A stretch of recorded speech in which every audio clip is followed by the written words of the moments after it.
Hello বন্ধুরা, good evening. তোমরা সবাই কেমন আছো? আশা করছি সবাই খুব ভালো আছো, আর আমিও খুব খুব ভালো আছি। আজ আবার নিয়ে চলে এসেছি একটা শর্ট ভিডিও। আজ তোমাদের সাথে শেয়ার করতে চলেছি আমার রাতের ডিনারের কিছু রেসিপি। আজ রাতে আমাদের ডিনারে আছে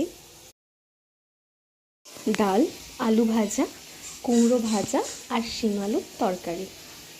দেখো, এদিকে শিম আলুর তরকারির হচ্ছে পেঁয়াজ আর টমেটোটা কষছি, আর এদিকে হচ্ছে কুমড়োটাও ভাজা হচ্ছে, আর আলু ভাজা আর ডালটা হয়ে গেছে, আর ভাতও হয়ে গেছে। এই দুটো এখনও বাকি আছে। করতে করতে ভাবলাম তোমাদের সাথে শেয়ার করা যাক আমার রাতের রেসিপিটা।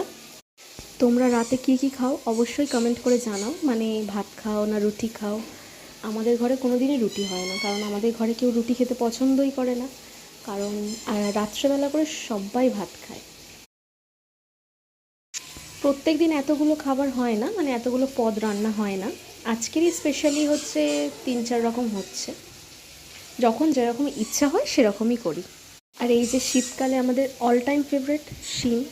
এখনও শীত পড়েনি ঠিকই, কিন্তু শিমটা তো বেরিয়েই গেছে, তাই শিম আলুর তরকারি না খেলে হয়?